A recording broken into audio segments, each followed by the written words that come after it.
The world came the closest it has ever been to nuclear war in October 1962. It was a great time of tension between the United States and the Soviet Union.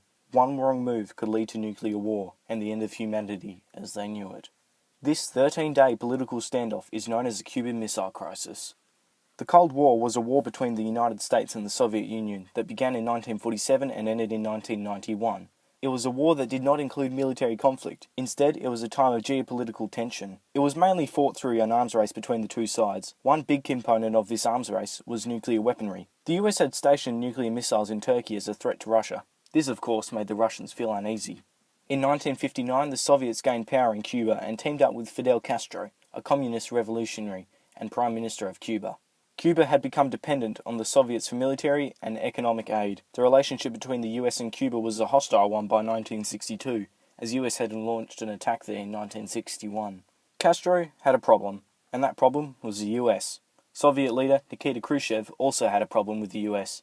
These two men could do business. In 1962, Khrushchev stationed nuclear missiles in Cuba, just 90 miles south of Florida.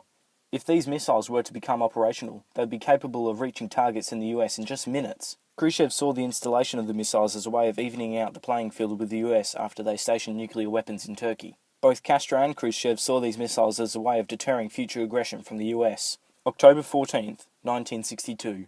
An American U-2 spy plane flying over Cuba photographed Soviet SS-4 medium-range ballistic missiles being assembled. On October 16th, Kennedy received news of the missiles, and so he called a group of officials and advisors to figure out what to do about the newfound threat. This group was known as Executive Committee, or XCOM, which might I add is a really cool name. Over the next 12 days, this team would decide the fate of the future. Obviously, XCOM decided that the presence of nuclear missiles in Cuba was unacceptable, and they sought to eliminate them. The challenge was to do this without leading to nuclear war.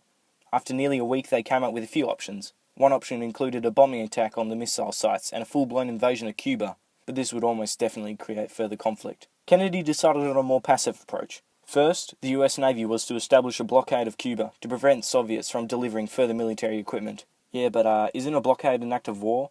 Then we'll call it a quarantine. Dodged a bullet there. The second step was to deliver an ultimatum that the existing missiles be removed.